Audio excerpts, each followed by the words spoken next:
नमस्कार। आज हम अध्याय 10 रासायनिक अभिक्रियाएं एवं समीकरण केमिकल रिएक्शन एंड इक्वेशन इसके बारे में अध्ययन करेंगे। तो दैनिक जीवन में होने वाली घटनाओं पर हम ध्यान देंगे।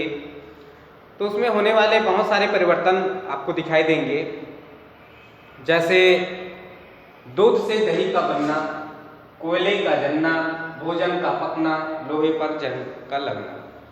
ऐसे बहुत सारे क्रिया जो दैनिक जीवन में आप देखते हैं, हम देखते हैं, समझते हैं। तो आपने देखा कि ये सारी जो घटनाएं हैं, दूध से दही का बनना, कोयले का जलना, भोजन का पकना, लोहे के कील है या लोहे पर जो जंग लगना है, ये घटनाओं में सभी घटना है वो परिवर्तन के बाद वस्तु की प्रकृति और पहचान कुछ न कुछ बदल जाती है। अर्थात इसका जो पहचान है या प्रकृति है वो बदल जाती है ये घटना होने के बाद। तो भौतिक और रासायनिक परिवर्तनों के बारे में हमने पिछली कक्षा है 8th क्लास में उसमें अध्ययन कर चुके हैं या किए होंगे, समझे होंगे। तो जब रासायनिक परिवर्तन होता है तब हम यह कहते हैं कि एक रासायनिक अभिक्रिया हुई है। ठीक है, जैसे कि आप देखे होंगे दूध को गर्म करने के बाद उसको किसी पात्र में रखने के बाद कुछ समय में वो दही में परिवर्तित होता है। ये एक रासायनिक घटना है, रासायनिक परिवर्तन है। कोयले को जलाने से आपको ताप उत्पन्न होती है, उसमें अन्य गैसेस जो निकलते हैं, ये भी एक रासायनिक अभिक्रिया है। भोजन का पकना एक अभिक्रिया है। लोहे के कील के ऊपर जंग लग जाता है, वो भी एक रासायनिक अभिक्रिया है। तो इस प्रकार की भौतिक अवस्था में परिवर्तन होता है, कई वस्तु के रासायनिक अवस्था में परिवर्तन होता है। तो इस प्रकार परिवर्तन को हम देखते हैं। रासायनिक अभिक्रियाओं में देखते हैं कि जो पदार्थ है उसकी अवस्था में परिवर्तन होता है,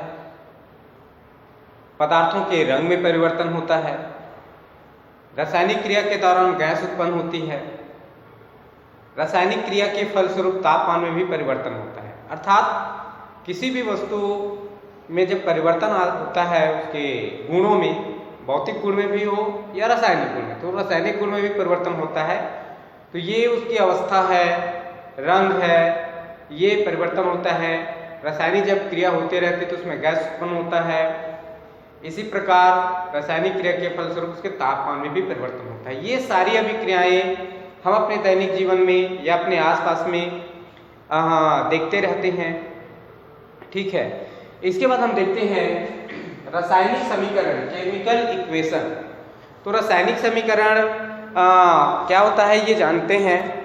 जैसे यहाँ देखते हैं कि ये मैग्नीशियम है और ये ऑक्सीजन है। तो ये रासायनिक अभिक्रिया में भाग लेने वाले तत्व हैं, तो इसको अभिकारक कहा जाता है। अर्थात जो रासायनिक अभिक्रिया होती है उस पर दो या दो से अधिक पदार्थ भाग ले सकते हैं। इसमें जैसे एक पदार्थ मैग्नीशियम ही है, इसको गर्म करने से उसके किसी अवस्था में परिवर्तन हो सकता है। इसके अलावा ये मैग्नीशियम जो है ऑक्सीजन के साथ अभिक्रिया कर रहा है, अर्थात ये अभिकारक हुआ दोनों पदार्थ। तो इसको अभिकारक कहा गया है जो रासायनिक अभिक्रिया में भाग ले रहे हैं उसको। ठीक है, फिर ये अभिक्रिया होने के बाद ये जो तीर का निशान दिया है, अभिक्रिया हो रहा है इस दिशा में, ठीक, वो बनता है मैग्नीशियम ऑक्साइड। तो ये जो बना हुआ पदार्थ है मैग्नीशियम ऑक्साइड, ये उत्पाद है। ठीक, जो क्रिया फलस्वरूप बने पदार्थ है वो उत्पाद कहलाता है। तो इसको समीकरण इस प्रकार से लिखा जाता है।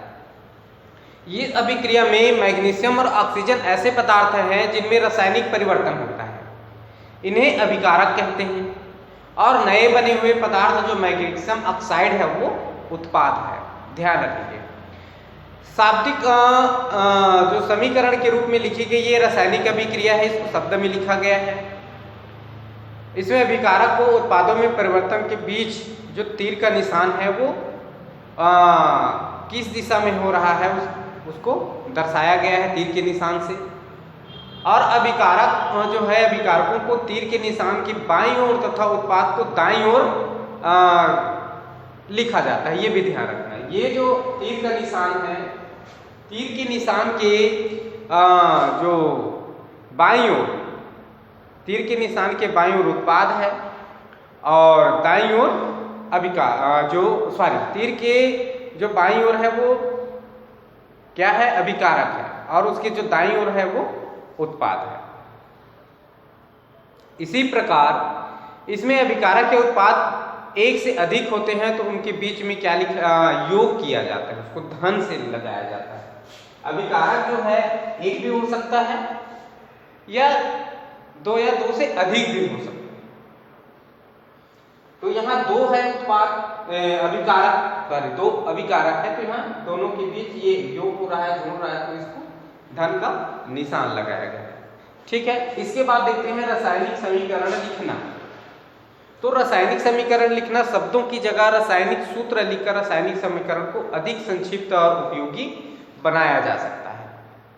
ठीक है, वो हम पहले इसको शाब्दिक में लिखे, अब इसको संकेत या सूत्र के माध्यम से लिख करके इसको और संक्षिप्त बना सकते हैं। ठीक है, इसमें क्या है, शब्द जो यहाँ पर हम समीकरण 1 बनाए हैं, इसे जो शब्दिक में लिखे हैं शब्द में, वो समीकरण 1 है।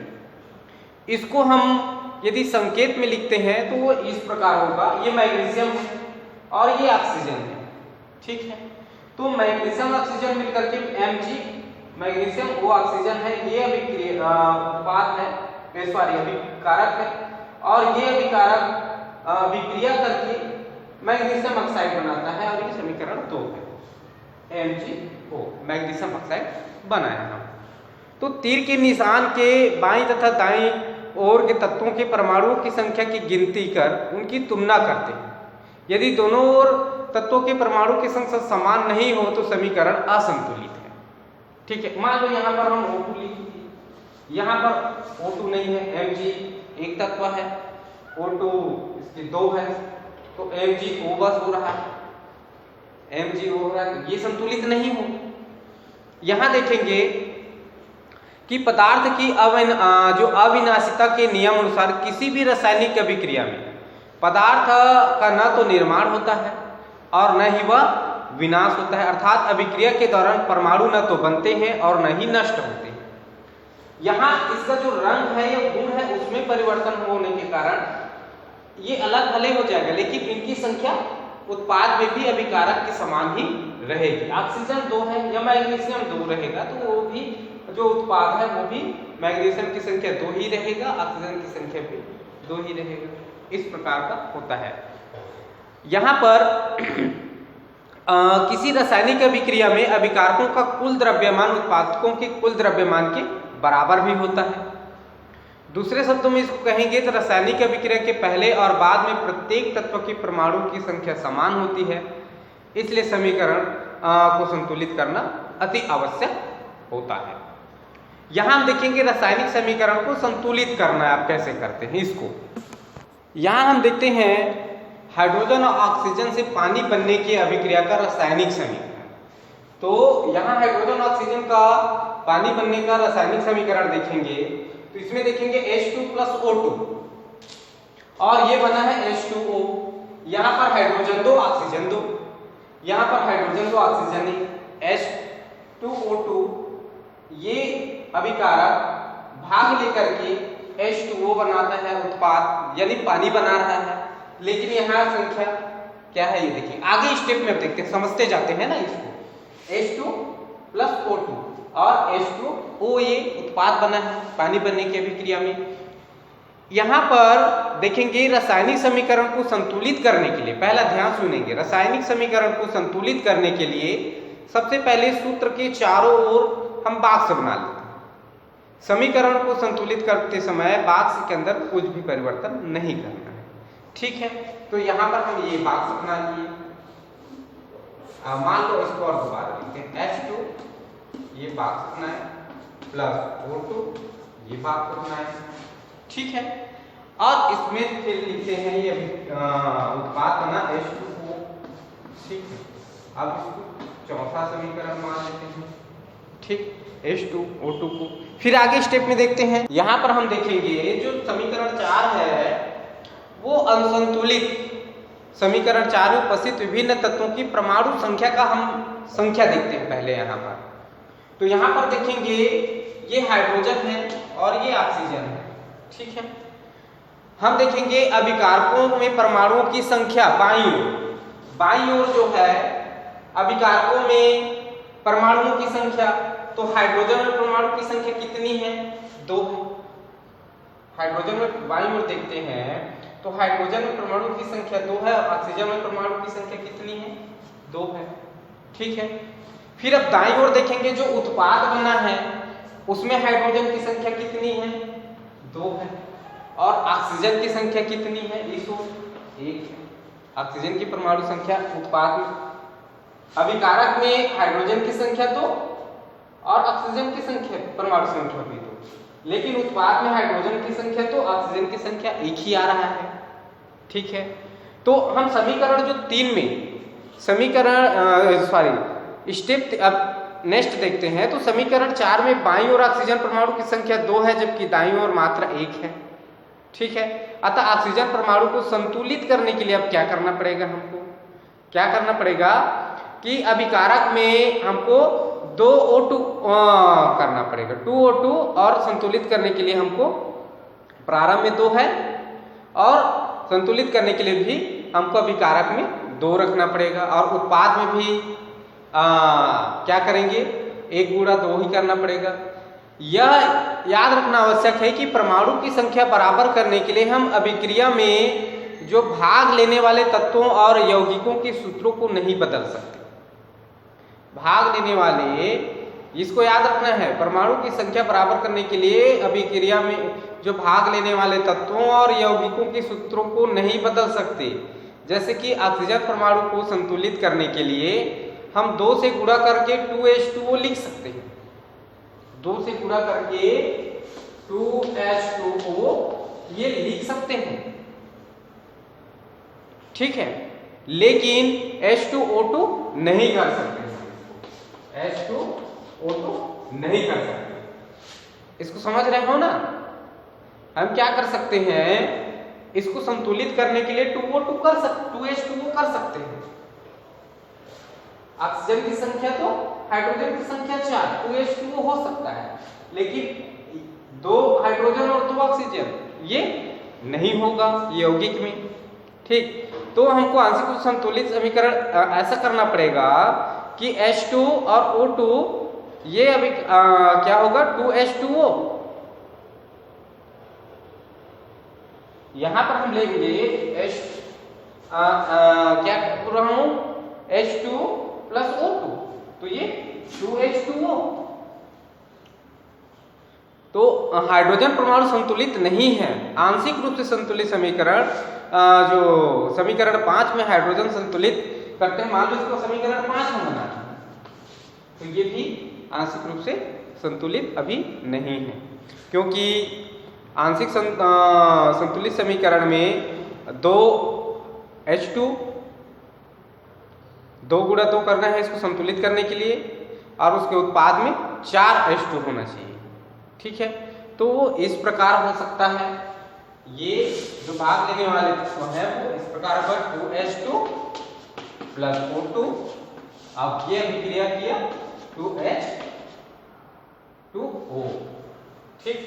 2 दूनी 4 हाइड्रोजन है, 2 ऑक्सीजन है, ये जल बना तो 2H2O, 2 दूनी 4 हाइड्रोजन हो गया ना। तो ये छठवां समीकरण बना। तो अंत में इस संतुलित समीकरण की जांच के लिए हम समीकरण की दोनों ओर तत्वों के जो परमाणु संख्या है उसकी तुलना करते हैं, ठीक है। तो हमको ये स्पष्ट पता चल जाता है कि 2H2 प्लस O2 तो 2H2 वो हुआ है, वो समीकरण संतुलित है। ये समीकरण अब संतुलित है, इसको देख सकते हैं, ठीक है। इसी प्रकार जो Mg प्लस O2 है तो MgO जो हम पहले समीकरण में देखे थे, magnesium plus oxygen, magnesium oxide बना है, तो उसमें उसको हम संतुलित करना है। तो हमको वहां पर क्या करना पड़ेगा? Mg है और O2 है, इस ये वहां पर बना था MgO बना था, तो ये संतुलित नहीं था, तो इसको हमको क्या करना पड़ेगा 2Mg प्लस O2 तो 2MgO हो जाएगा। ठीक है, ये संतुलित होगा 2MgO। ठीक, अब इसके बाद हम नेक्स्ट पॉइंट में देखते हैं रासायनिक अभिक्रियाओं के प्रकार। ये जो संतुलित समीकरण वाला है उसको आपको और उदाहरण दिया जाएगा, आपको नोट्स में भेजा जाएगा, इसको नोट्स में आपको बना करके इसको आपको भेज दिया जाएगा। आप उसको नोट्स में कैसे संतुलित हुआ है उसको देख सकते हैं, समझ सकते हैं, अन्य उदाहरण लेकर के। ये उदाहरण आप अपने किताब से भी देख सकते हैं, अपनी किताब में भी अध्ययन कर सकते हैं इस उदाहरण को, और उसमें देख करके समझ सकते हैं। ठीक है, और अन्य उदाहरण भी दिया हुआ है। हम अब देखेंगे रासायनिक अभिक्रियाओं के प्रकार। तो उसके प्रकार कितने होते हैं, कैसे क्या क्या। तो रासायनिक अभिक्रिया में परमाणु न तो बनते हैं और न ही नष्ट होते हैं। रासायनिक अभिक्रिया में रासायनिक परिवर्तन होता है जिससे अभिकारक क्रिया करके नए पदार्थ या उत्पाद बनाते हैं जिसके गुण अभिकारक से भिन्न होते हैं। वास्तव में किसी रासायनिक अभिक्रिया है उसमें परमाणुओं के आपसी बंध टूटने एवं जुड़ने से नए पदार्थ का निर्माण होता है। ठीक है, तो टूटने या जुड़ने से नए पदार्थ का निर्माण होता है। तो देखते हैं कैसे टूटने और नए पदार्थ के निर्माण होता है। तो इसमें फर्स्ट जो अभिक्रिया है उसमें देखेंगे संयोजन अभिक्रिया के, अपने सिलेबस अनुसार संयोजन अभिक्रिया होता क्या है इसमें देखते हैं। जैसे यहाँ देखेंगे CaO कैल्शियम ऑक्साइड है, CaO calcium oxide plus H2O ये जल है। Calcium oxide CaO plus H2O ये जल है। ठीक, तो ये दोनों रासायनिक अभिक्रिया में भाग लेने वाले अभिकारक हो गए, और अभिकारक होने के बाद जब रासायनिक अभिक्रिया करता है तो ये क्या बनेगा Ca, ब्रैकेट में लिखेंगे इसको OH, कोष्टक ब्रैकेट को बंद करके 2। ठीक, तो ये बन जाता है कैल्शियम हाइड्रा ऑक्साइड। तो इस अभिक्रिया में कैल्शियम ऑक्साइड और जल मिलकर एकल उत्पाद कैल्शियम हाइड्रोक्साइड बना रहे हैं, एकल उत्पाद। ऐसी अभिक्रिया जिसमें 2 या 2 से अधिक अभिकारक मिलकर एक उत्पाद का निर्माण करते हैं इसे संयोजन अभिक्रिया कहते हैं। 2 या 2 से ये एकल उत्पाद बना रहा है ना कैल्शियम हाइड्रोक्साइड, जो कैल्शियम ऑक्साइड और जल ये अभिकारक जुड़ करके ये कैल्शियम हाइड्रोक्साइड एकल उत्पाद। तो ये संयोजन अभिक्रिया है, 2 या 2 से अधिक अभिकारक इसमें मिल करके बना रहे हैं। तो ठीक है, इसके अलावा अन्य उदाहरण है जो नेक्स्ट क्लास में देखेंगे। आज के लिए इतना ही, थैंक यू।